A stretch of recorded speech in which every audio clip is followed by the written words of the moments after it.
Ready to eat food मामले में छत्तीसगढ़ सरकार को राहत मिली है। बिलासपुर हाईकोर्ट ने राज्य सरकार के पक्ष में फैसला सुनाया है। कोर्ट ने सरकार की नई व्यवस्था को सही बताया है। दरअसल कोर्ट में शासन ने अपने जवाब में कहा था कि छत्तीसगढ़ में चल रही रेडी टू ईट योजना से महिला स्व सहायता समूहों को पूरी तरह से बाहर नहीं किया गया है। कोर्ट ने दोनों पक्षों को सुनने के बाद महिला स्व सहायता समूहों की दायर याचिका को खारिज कर दिया। उच्च न्यायालय में 200 से अधिक याचिकाएं दायर की थीं, लेकिन माननीय उच्च न्यायालय ने सरकार के फैसले को सही ठहराया है और निर्देश जारी किया हुआ है कि सरकार ने जो कार्यवाही की है वो समुचित है और उसके बाद अब सरकार के द्वारा उसकी सप्लाई करने का जो रास्ता है वो प्रारंभ हो गया है।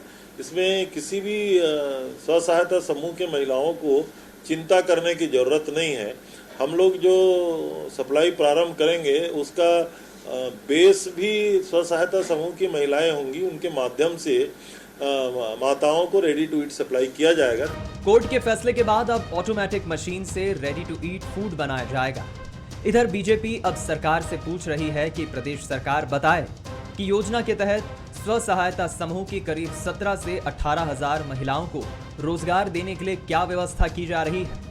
रेडी टू ईट में माननीय पूर्व मुख्यमंत्री डॉक्टर रमन सिंह जी ने हमारे प्रदेश के लगभग 20,000 महिला स्व सहायता समूह के बहनों को रेडी टू ईट का संचालन का काम दिया गया था, जिससे लगभग 1 लाख लोग जो हैं, परिवार जो हैं, इनसे लाभान्वित होते थे और ये काम बहुत अच्छे से चल रहा था। लेकिन ये सरकार जो बड़े बड़े वादे करके आई है, एक व्यक्ति को लाभ पहुंचाने के लिए इसको दूसरे एक हाथ में दिया गया है। कुल मिलाकर कोर्ट के फैसले के बाद बीजेपी रोजगार को मुद्दा बनाकर रेडी टू ईट फूड मामले में कांग्रेस सरकार को घेरने की कोशिश कर रही है। लेकिन अब बीजेपी कुछ भी आरोप लगाए, कोर्ट ने कांग्रेस सरकार के पक्ष में फैसला देते हुए उसे राहत जरूर दी है। कुलेश्वर पांडे, बंसल न्यूज, रायपुर। नमस्कार, मैं हूं दीपक मिश्रा और छत्तीसगढ़ आज का हमारा मुद्दा है ready to fight. Ready to eat मामले में बिलासपुर हाईकोर्ट ने आज फैसला सुना दिया है। कोर्ट ने सरकार को राहत दी है और सरकार के फैसले को सही बताया है। हालांकि मामले में अब सियासत भी शुरू हो गई है। बीजेपी कांग्रेस सरकार से सवाल पूछ रही है कि क्या सरकार ने स्व सहायता समूह की महिलाओं के रोजगार के लिए कोई ब्लूप्रिंट तैयार किया है। आज करेंगे इसी पर चर्चा। मिलिए उन मेहमानों से जो हमारे साथ जुड़ने जा रहे हैं पैनल में। हमारे साथ कांग्रेस प्रवक्ता सुरेंद्र वर्मा जी जुड़ रहे हैं, बीजेपी नेता उमेश घुरमोड़े जी जुड़ रहे हैं और वरिष्ठ पत्रकार के तौर पे पीसी रथ जी हमारे साथ जुड़ रहे हैं। आप तीनों मेहमानों का बहुत स्वागत है। सबसे पहले उमेश जी, आपसे मैं समझना चाहूँगा, मैं जानना चाहूँगा, क्योंकि विपक्ष में आप बैठे हैं, महंगाई हो या फिर बेरोजगारी का मुद्दा हो, आपकी पार्टी लगातार भूपेश सरकार पर यह आरोप लगाती है कि सत्ता में जब से आई है प्रदेश में बेरोजगारी के साथ साथ महंगाई बढ़ी है। लेकिन कांग्रेस कहती है कि ये केंद्र का भी इसमें बड़ा हाथ है, केंद्र महंगाई बढ़ाती है और आरोप राज्य पे ढोल देती है। हालांकि आज जो बिलासपुर हाईकोर्ट ने बड़ा फैसला सुनाया है, बीजेपी को ऐसा क्यों लगता है कि जो स्व सहायता से जुड़ी हजारों महिलाएं हैं, उनके रोजगार को लेकर सरकार के पास कोई ब्लूप्रिंट या फिर कोई तैयारी नहीं है।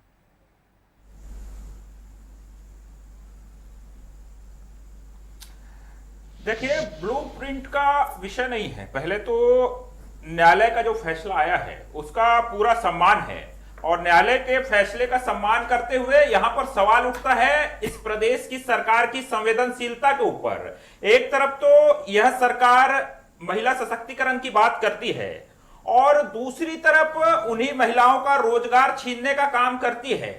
और न्यायालय ने जिस प्रकार से फैसला दिया, जिस प्रकार से निर्णय दिया है, एक तरफ तो कांग्रेस के नेता न्यायालय का हवाला देते हैं, न्यायालय के सम्मान की बात करते हैं। इसी न्यायालय ने 1 अप्रैल को उन्हीं स्व सहायता समूह की बहनों को अंतरिम राहत देते हुए अप्रैल के महीने में रेडी टू ईट की सप्लाई को लेकर के राज्य सरकार को निर्देशित किया था कि अप्रैल के महीने में यथावत उन महिलाओं को, उन स्व सहायता समूह की महिलाओं को रेडी टू ईट की सप्लाई की अनुमति दी जाए। लेकिन न्यायालय का हवाला देने वाली इस प्रदेश की सरकार आज 29 दिन बीतने के बाद भी कोई आदेश जारी नहीं करती है। अप्रैल के महीने में न्यायालय के आदेश के तहत उनको तो वो रोजगार मिलना चाहिए था। असल में यह है कि कुल मिलाकर के यह रोजगार छीनना चाहते हैं और रोजगार छीनने के आड़ में वो कहीं ना कहीं निजी कंपनी को लाभ देना चाहते हैं और सीधे तौर पे भ्रष्टाचार को बढ़ावा देना चाहते हैं। और लगातार जिस प्रकार से मैंने संवेदनशीलता की बात की, ये कांग्रेस का घोषणा पत्र है और इसी घोषणा पत्र में कांग्रेस ने एक महत्वपूर्ण वादा किया था 2018 के चुनाव में महिला सुरक्षा के लिए प्रतिबद्धता को लेकर के। और लगातार जो महिला स्व सहायता समूह है, महिला स्व सहायता समूहों को संरक्षण देने की बात की थी और जो घोषणा किया था इन्होंने, महिला स्व सहायता समूह का सशक्तिकरण एवं कर्ज माफी का तो आज 3-3.5 वर्षों के अंदर में कहीं कोई अता पता नहीं है। और उसी घोषणा के अंदर में इन्होंने क्या लिखा था, महिला स्व सहायता समूहों का कर्ज माफ किया जाएगा तथा महिला स्व सहायता समूह को धोखाधड़ी से बचाने एवं आर्थिक स्थिति सुधारने हेतु सख्त नियम बनाए जाएंगे। क्या यही भूपेश बघेल सरकार का सख्त नियम है कि उन हजारों महिलाओं को आज रोजगार से बेदखल कर दिया गया? उन परिवारों का आज क्या होगा? आज जो वो माताएं बहनें जो बेरोजगार बैठ गई हैं, उन परिवारों का क्या होगा? क्या लाखों लोगों को ये भूखे मरने के लिए छोड़ देंगे? तो सीधे तौर पर मेरा आरोप है कि एक तरफ तो ये घोषणा करते हैं, एक तरफ तो ये वादा करते हैं कि भैया धोखाधड़ी से हम महिलाओं को बचाएंगे, उन स्व सहायता समूह की बहनों को बचाएंगे, और खुलेआम मुख्यमंत्री भूपेश बघेल के नेतृत्व में कांग्रेस की सरकार उन माताओं बहनों के साथ धोखाधड़ी करने का काम यहां पर मैं जवाब ले लेता हूं सुरेंद्र वर्मा जी से, हमारे साथ वो बने हुए हैं। सुरेंद्र जी, जो आरोप आपकी पार्टी बीजेपी पर लगाती है, केंद्र सरकार पर लगाती है कि सिर्फ कुछ चुनिंदा उद्योगपतियों के लिए सरकार बनी है, चुनिंदा उद्योगपतियों का फायदा बीजेपी करा रही है, केंद्र में आप ये आरोप लगाते हैं, लेकिन राज्य की बात करें तो उमेश जी का कहना है कि आप इसकी आड़ में, स्व सहायता की आड़ में कुछ निजी कंपनियों को फायदा पहुंचा रहे हैं और जो वादे आपने किए थे वो पूरे नहीं कर रहे हैं।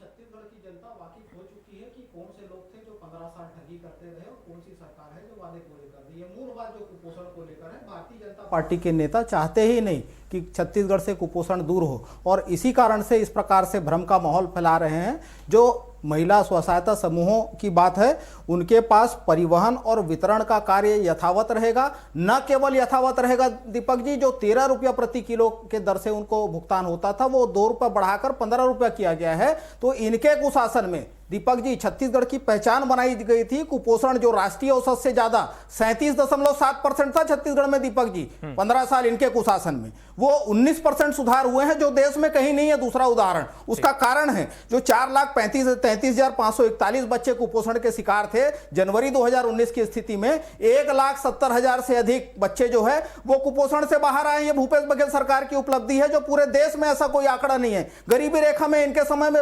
नंबर 1 छत्तीसगढ़ को बनाया गया था, जो राष्ट्रीय औसत से दुगने।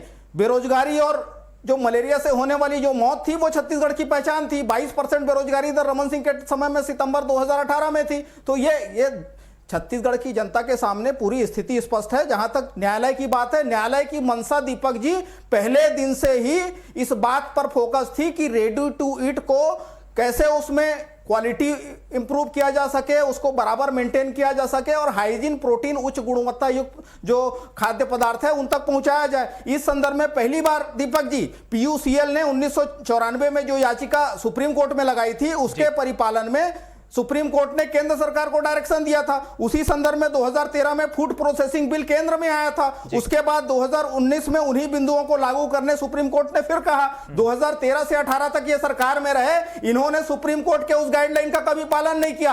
आज छत्तीसगढ़ सरकार उच्च गुणवत्ता युक्त प्रोटीन और तमाम जो पोषक तत्व है, विटामिन, मिनरल्स को सुनिश्चित कराने और मानव रहित जो प्रोसेसिंग प्रक्रिया है, हाइजीन, गुणवत्ता युक्त अगर रेडी टू ईट देने की प्रक्रिया प्रदेश सरकार शुरू कर रही है। और उन जहां तक ये केवल कहते हैं महिला सशक्तिकरण, जब ये सरकार में होते हैं तो याद नहीं आता।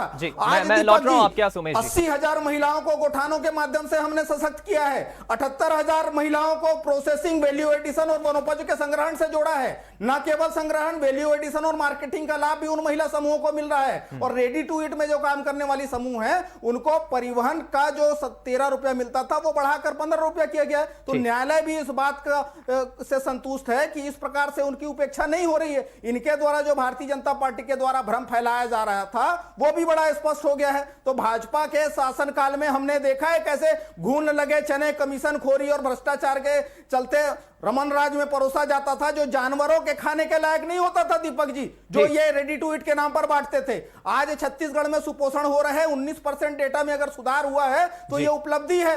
गांधी जी के जन्मदिन पर मुख्यमंत्री सुपोषण आहार, हाट बाजार क्लिनिक, मोहल्ला क्लिनिक के कारण जो है ये आंकड़ों में सुधार हुआ है। 1,70,000 बच्चे जो है कुपोषण से बाहर आए हैं। ठीक, मैं लौटूंगा आपके पास, मुझे पीसी रथ जी का भी इस पर रिएक्शन चाहिए, लेकिन उसके पहले उमेश जी संक्षिप्त में, मैं जितना सुरेंद्र जी की बातों को समझ पा रहा हूं वो आंकड़ों के जरिए ये बात कह रहे हैं कि 15 साल जब आपकी सरकार थी तब क्या नाकामियां थी, लेकिन अब शासन में जब मध्य प्रदेश, छत्तीसगढ़ की हम बात करें, छत्तीसगढ़ के संदर्भ में जब कांग्रेस की सरकार आई है तो बाकायदा आंकड़ों के जरिए बता रहे हैं कि कुपोषण का मामला हो, महिलाओं को वेतन देने का मामला हो या कुछ और मामला हो, किस तरह से आंकड़ों के जरिए सरकार ने अच्छा काम किया। संक्षिप्त में उमेश जी।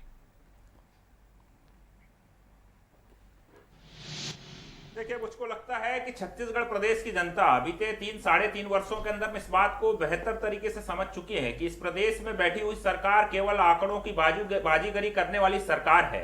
ये अभी कुपोषण को लेकर के चिंता जता रहे थे। मैं इधर उधर की बात नहीं करूंगा, सीधा सवाल सुरेंद्र वर्मा जी से पूछता हूं कि भैया 1 अप्रैल से लेकर के आज तक, जब हम यहाँ डिबेट में बैठ करके बात कर रहे हैं, तब से लेकर के अब तक आपका रेडी टू ईट की सप्लाई पूरे प्रदेश में बाधित है। लगभग 25 लाख हितग्राही उससे प्रभावित हो चुके हैं। उसको लेकर के आप क्या कहेंगे? आप क्या इस बात को लेकर के गंभीर नहीं कि 25 दिनों के अंदर अगर कुपोषित लोगों को अगर वो आहार, जो आवश्यक आहार उन तक नहीं पहुंच पा रहा है, तो कुपोषण की दर यहां पर 25 दिनों के अंदर में कितनी बढ़ जाएगी? आप गुणवत्ता की बात कर रहे थे, बीज विकास निगम को गुणवत्ता वाले गेहूं की सप्लाई के लिए आपने कहा है, और बीज विकास निगम ने आज पिछले 29 दिन के अंदर में एक नया गेहूं का दाना भी सप्लाई नहीं किया है, जबकि आपने रेडी टू ईट महिलाओं से उनका रोजगार छीन लिया है। 1 अप्रैल से पहले तक वो माताएं बहनें रोटी बना करके खिलाया करती थी। जो माताओं को जो आहार मिलना चाहिए, जो गर्भवती माताओं के लिए जो योजना है, महतारी योजना, उसके तहत दोपहर का भोजन जो मिलना चाहिए उसमें वो भोजन नहीं मिल पा रहा है। जो बच्चों तक रोटी पहुंचना चाहिए वो रोटी नहीं पहुंच पा रहा है। इस प्रकार की स्थितियां पूरे प्रदेश में बीते 29 दिनों से है। एक तरफ तो आप न्यायालय के आदेश की, निर्देश की अवहेलना करते हैं, जबकि 1 अप्रैल से उन बहनों को आपको लगातार यथावत उस कार्यों में लगा करके रखना चाहिए था। अभी जो न्यायालय से जो फैसला आया उसका सम्मान है, लेकिन अब तक क्या आप सो रहे थे? और आपका बीज विकास निगम बीते 29 दिनों के अंदर में गेहूं का एक दाना अगर वो आपूर्ति नहीं कर पाया है, तो आने वाले समय के अंदर में वो कैसे गुणवत्तायुक्त भोजन उपलब्ध करा पाएगा? इस बात की जानकारी आपके सरकार को जनता के बीच में रखनी चाहिए। चलिए, मैं लौटूंगा उमेश जी, सुरेंद्र जी जरूर जवाब चाहूंगा, लेकिन उसके पहले मैं पीसी रथ जी से अब जरा रिएक्शन ले लेता हूं, उसके बाद मैं लौटूंगा सुरेंद्र जी से जवाब लूंगा। रथ साहब, आपसे समझना चाहूंगा, एक तो पूरा ये मसला, जिस तरह से बेरोजगारी की हम बात करें, शुरू से बीजेपी ने इस मुद्दे को प्रदेश में उठाने की कोशिश की है, लेकिन आज जिस तरह से कोर्ट का फैसला आया है, और जाहिर है कि जब भी सरकार के खिलाफ कोई याचिका लगती है किसी राज्य में और वो फैसला अगर सरकार के पक्ष में आता है तो राहत मिलती है। अगर हो सकता है फैसला उलट आता तो शायद बीजेपी को और बड़ा मुद्दा मिलता और आक्रामक होती। लेकिन आप कैसे देख रहे हैं इस मसले को?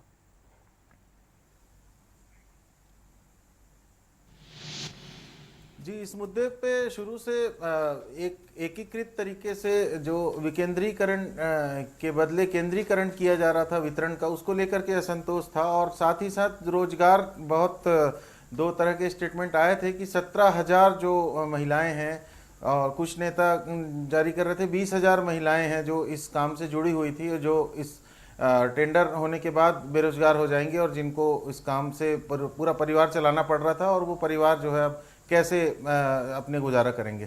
तो निश्चित रूप से रोजगार बहुत महत्वपूर्ण है, और कोरोना काल के बाद पूरे प्रदेश में इस चीज़ को लेकर के चिंता जाहिर की जा रही थी कि कृषि पे आधारित हमारी अर्थव्यवस्था है और ज़्यादातर जगहों पे इंडस्ट्रीज़ वगैरह नहीं है, तो रोजगार के लिए जो भी उपलब्ध संसाधन है उसका कम से कम वो लोगों के हाथ से ना छूटे। तो इसके लिए इस मुद्दे पर बहुत सेंसिटिव मुद्दा था ये, और इसको गाँव तक के चूँकि इसका पूरा नेटवर्क बना हुआ है, तो इसलिए वो दोनों पार्टियों के लिए, प्रमुख पार्टियों के लिए एक बहुत बड़ा वोट बैंक का भी कारण था। महिला बाल विकास विभाग में जो समितियां हैं वो स्व सहायता समूहों के माध्यम से क्लस्टर लेवल पे अलग अलग वो सप्लाई किया जाता था पहले, और उसको लेकर के विधायक तक से एक संजीदगी से जुड़े रहते थे, उनका कहीं ना कहीं से एक जुड़ाव होता था। तो उस नेटवर्क को पूरी तरह से इस सरकार के आने के बाद वो एक साथ जो सप्लाई का सिस्टम बनाया जा रहा था उसमें वो पूरा नेटवर्क खत्म हो रहा था, इसलिए ये असंतोष बहुत ज्यादा था। अब कोर्ट के आदेश के बाद भाजपा ने तो स्वीकार कर लिया है कि ठीक है, कोर्ट के आदेश का हम सम्मान करते हैं, और लेकिन रोजगार की बात उठा रही है भाजपा कि उन परिवारों के लिए रोजगार का क्या वैकल्पिक व्यवस्था होगी। कांग्रेस ने जो दिया है आश्वासन वो बहुत स्पष्ट नहीं है कि किस तरह से उनको वितरण प्रणाली और उससे जोड़ा जाएगा और कितना उनको इनकम हो पाएगी। इसलिए उस मुद्दे पे सरकार को और अपने स्पेसिफाइड बयान जारी करना चाहिए और क्लियर कट बताना चाहिए कि जिन लोगों का रोजगार छिन रहा है, भले ही वो अल्प मात्रा का रोजगार हो, अल्प राशि का रोजगार हो, लेकिन उसकी प्रतिपूर्ति कैसे की जाएगी उसको सरकार को और स्पष्ट करना चाहिए, ताकि ये परिवारों का जो अपने हाथ का जो भोजन है उनका वो न छीन पाए और उनको कम से कम सरकार से ये संबल मिल पाए कि वो रोजगार अपना कर पाएंगे। बिल्कुल ठीक कहा आपने। सरकार को जरूर इस पे थोड़ा स्पष्ट करना चाहिए, क्योंकि वो परिवार भी शायद चिंतित होंगे, वो भी सोच रहे होंगे अगर सरकार इस पर स्पष्ट जवाब दे दे तो उनके भी मन में जो सवाल है रोजगार से जुड़ा वो भी शायद क्लियर हो जाए। अब मैं सुरेंद्र जी आपसे जवाब चाहूंगा। रथ साहब के पहले उमेश जी ने कई सवाल पूछे, कई आरोप लगाए, अपना जवाब दें।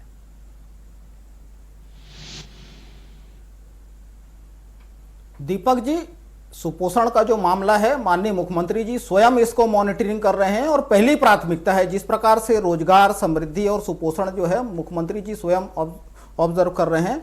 भारतीय जनता पार्टी का आरोप पूरी तरह से निराधार है। इस मामले में जो पोषक आहार वितरण का जो सिस्टम है, मिनिमम 3 महीने पूर्व तैयारी की जाती है, और कोविड के दौरान भी हमने देखा, पूरे देश में ऐसा दूसरा उदाहरण नहीं है दीपक जी, जब तैयार भोजन और जो पैक्ड फूड है वो घरों तक पहुंचाया गया। हमारी जो आंगनबाड़ी की कार्यकर्ता है, सहायिका है, जो वर्कर हैं, पंचायत विभाग के, राजस्व विभाग के जो कर्मचारी हैं, उनका भरपूर सहयोग मिला और पूरे कोविड टाइम में भी एक दिन भी बाधित नहीं हुआ।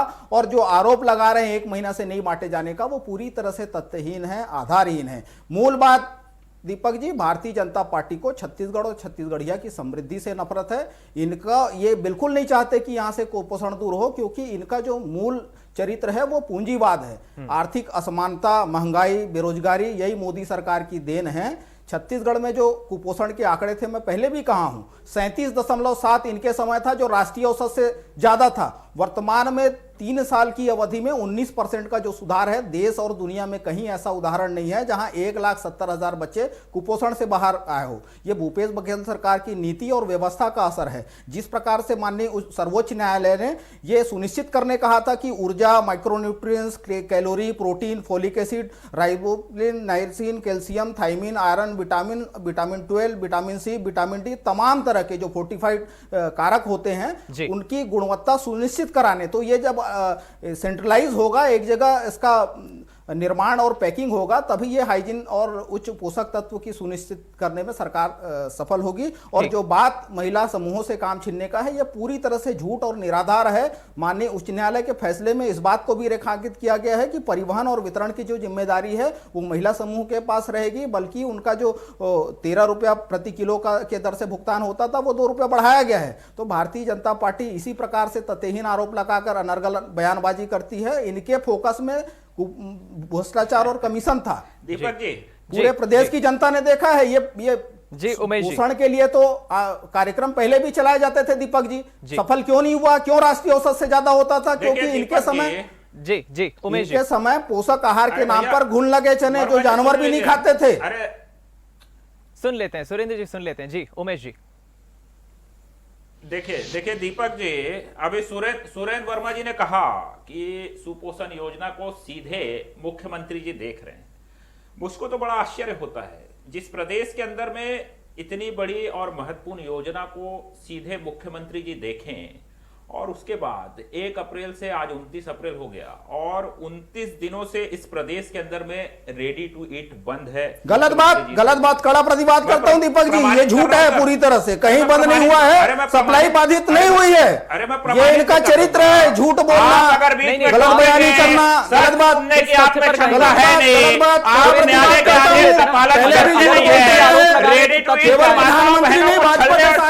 आप क्या आधार बताएंगे दिया। सच यहाँ पर निकल करके आता नान है और धान के घोटाले, अगस्ता और पनामा की कमीशन खोरी, नागरिक सहकारी बैंक। नहीं सुरेंद्र जी, मैं ले रहा हूं जवाब। उमेश जी, क्या तथ्य है? आप जो ये बात कह रहे हैं कि बंद है, नाम पर घूम लगे चले, जो जानवर नहीं खाते थे, ये इनके राज में बताइए पूंजीवादियों का चरित्र है। इनको छत्तीसगढ़ियों की समृद्धि मेरी बात सुनिए सुरेंद्र जी, मैं जवाब ले रहा हूं। सुधार किस बात पर? उमेश जी, क्या तथ्य है आपके पास? कैसे प्रमाणित करेंगे आप? जी नहीं, ये गलत बयानी करेंगे, कहां बंद है बताइए मेरे को। प्रमाणित जी निश्चित तौर पे मैं तो संभाग वाइज आपको प्रमाणित कर देता हूं।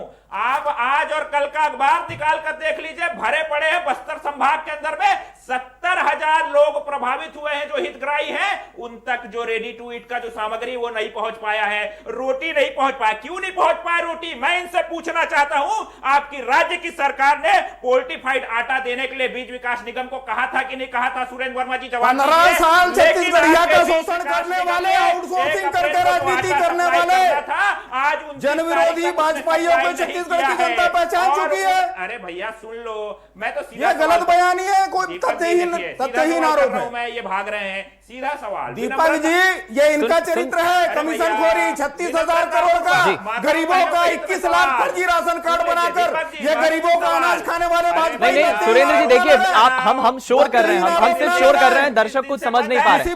पहले मैं उमेश जी से समझ लेता हूं, पहले वो जो तथ्य रख रहे हैं उन्हें हम समझ लेते हैं। दीपक जी, किसी भी जिले में सप्लाई बाधित नहीं है, इनका गलत आरोप है।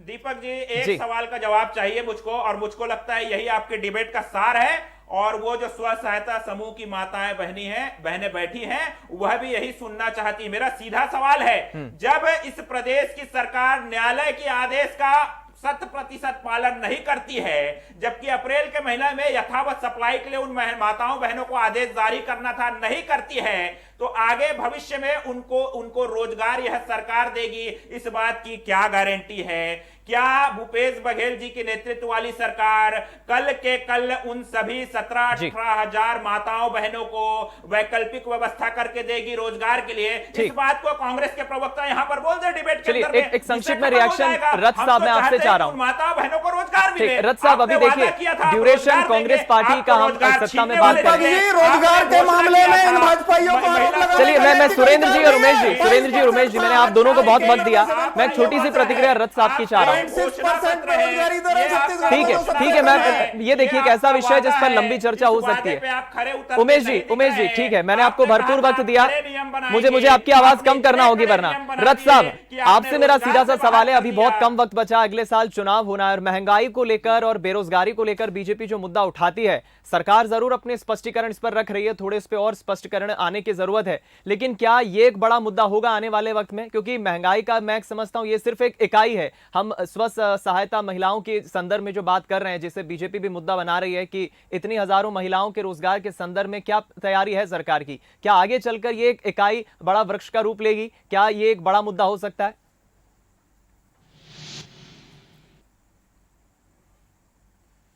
जी, इस मामले में देखा जाए तो सबसे बड़ा मुद्दा तो अभी महंगाई और बेरोजगारी का है, और निश्चित रूप से बेरोजगारी से जुड़ा हुआ ये मुद्दा होता है, क्योंकि अगर वो किसी रोजगार में थी, किसी तरह से सप्लाई सिस्टम का हिस्सा थी, तो उस सिस्टम से उनको अगर अलग किया जा रहा है तो वो बेरोजगार होंगी, और बेरोजगार होंगी तो वो बेरोजगारी का जो बड़ा मुद्दा है, जिस तरह से रोजगार को लेकर के सरकार के अपने दावे हैं, और जिसको लोग मतलब सरकार का तो ये कहना है कि दूसरे प्रदेशों की तुलना में और राष्ट्रीय औसत से रोजगार ज्यादा दिया जा रहा है, लेकिन रोजगार के लिए बहुत सारे युवाओं का और बहुत सारे जो पहले से संविदा में बैठे लोग हैं उनका जो प्रदर्शन चल रहा है, ये सारी चीजें ये बताती हैं कि रोजगार की स्थिति उतनी अच्छी नहीं है जितनी की आंकड़ों में बताई जा रही है। और निश्चित रूप से महिलाओं का एक बड़ा हिस्सा अगर बेरोजगार होता है तो वो भी सरकार के हितों के खिलाफ ही जाएगा, तो उसको समझने की जरूरत है कि किस तरह से यहाँ पर सरकार को ठोस कदम उठाने की जरूरत है, और इस मुद्दे पर लोगों को एक स्पष्ट राय की जरूरत पड़ेगी कि सरकार की तरफ से क्या दिशा ली जा रही है।